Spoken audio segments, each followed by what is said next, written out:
Screw the intros, we're talking about the Witcher TV show.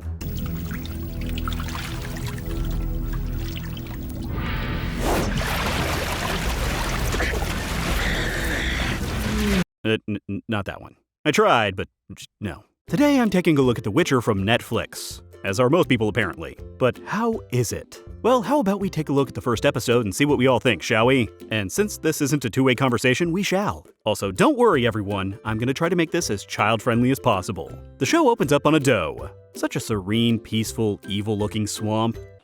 Wait, what are those bubbles? Whoa! Okay, pause. Before we go any farther, in the show's defense, it is a TV show. It will never have big-budget movie-level CGI, and honestly, even that can get pretty bad. So this will be the only time I'm gonna make fun of the special effects in this show. Cool? Cool. Alright. You know how they say put your best foot forward? Well, clearly this show's best foot was badly amputated. With CG. Moving on! This white-wigged beauty is our main character, the Witcher. Geralt of Rivia, looking like a stereotypical YouTube commenter. Or just a stereotypical YouTuber. We don't get out much. Oh, thank you for saving me. Wait, what are you doing? The injury isn't that bad, please. No, no!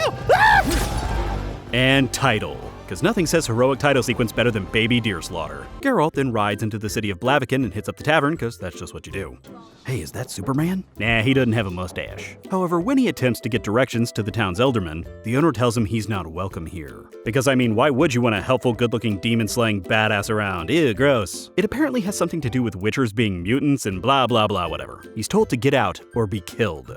Not a hard choice. So as men line up to try and kill our hero, they're told to back off by this girl whom they all appear to be afraid of. And when she can chug ale like this, I'd be afraid too. Damn. And just as the two of them start getting a bit googly-eyed, they're interrupted.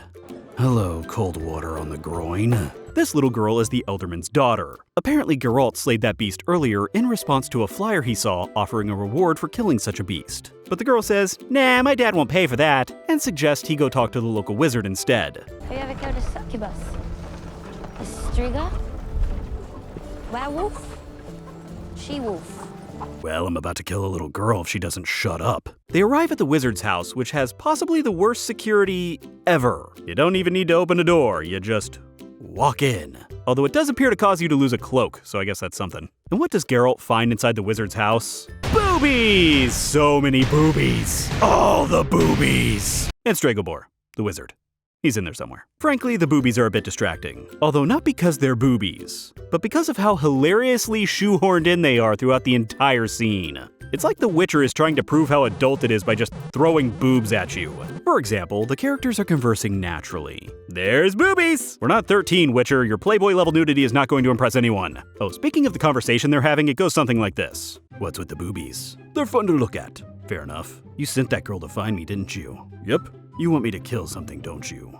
Yep. Who? Renfrey. Damn, walked right into that one. And then we switch scenes to a bunch of kids playing Jax, I guess? Do people even know what Jax is anymore? Damn, I'm old. As some guards approach, all of the kids run off except for one. This is one of our other main characters, Ciri. She is the princess of Sintra, and she's late for watching people get knighted or something. And for hearing the king make sex jokes about her grandmother, the queen. And Ciri's all, gross, tee. Weird girl. Back to Geralt, whom appears to be bored by Stregobor's long drawn-out wizard metaphors. Wizards are all the same. You talk nonsense while making wise and meaningful faces. Speak normally. Thank you for finally saying it! I'm looking at you, Gandalf and Dumbledore! Stregobor goes into detail about how Renfrey is a princess, seems we got a bit of that going around, and that she is cursed. Something about being born under the black sun and destined to fill the river valleys with blood and bring about a demon goddess. Doesn't rhyme. All good predictions rhyme. Damn it, Geralt! Stop doing my job for me! So Stregobor attempted to have her killed, but she got away, and now she's out to kill him. Because that's what you do. He'd kill her himself, but unfortunately for our wizard friend, Renfrey is resistant to magic because of her mutation or curse or whatever. Hence his need for Geralt. The witch is all, nah. And Stregobor's all like, with the fate of the continent at stake, is that a chance you're willing to take? There's your rhyme. He tries to make a plea that killing Renfrey is the lesser evil, and Geralt says that there is no lesser, greater, or middling evil. It's all just evil.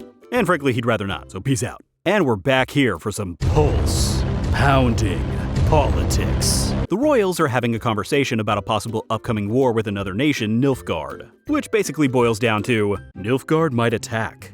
They won't attack. But they might. They won't. Shouldn't I be involved in this conversation? No, go dance. Oh man, I'm gonna get cooties. Anyway, we're safe. Nilfgaard is attacking. Back to Geralt, out in the wild with his trusty horse Roach, who I can only hope handles better in real life than in the games. Roach.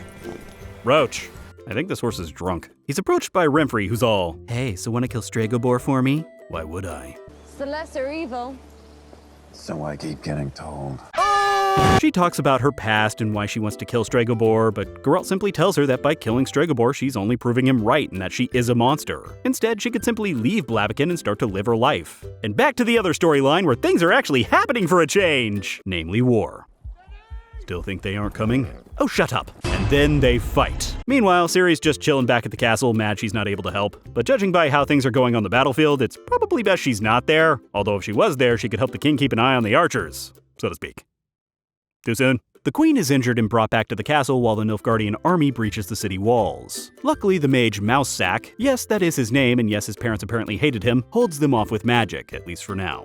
And back we go again. Geralt is having a lovely one-sided conversation with Roach when Renfri interrupts yet again. She tells him that she's decided to leave Blaviken. And then they get all googly-eyed, because nothing says, "Glad we decided not to try and kill each other," quite like the no-pants hammer dance. Back on the less sexy end of things, Mousesack's shield finally falls and the enemy army breaks in. The queen tells Ciri to run away, but in defiance, Ciri screams, giving us a hint that she might have power that she doesn't even realize. Before she runs, the queen leaves her with a few final words. Find Geralt of Rivia. He is your destiny. You got any more information? That's a bit vague. And off she goes. And off the queen goes. Too soon. Unfortunately, Ciri's guards aren't super lucky and she's captured. Meanwhile, Geralt gets some vague comments from Renfri during their supposed pantsless hugging. Something about the market in Blaviken, a stoning, and the girl in the woods being his destiny. Yeah, I have no idea what happened here either. He wakes up to find her gone and heads back to the market in Blaviken, where Renfri's men are waiting. They attack, and I pretty much can't show any of this fight scene without YouTube demonetizing me for gore, but I pretty much went like this. It's enough.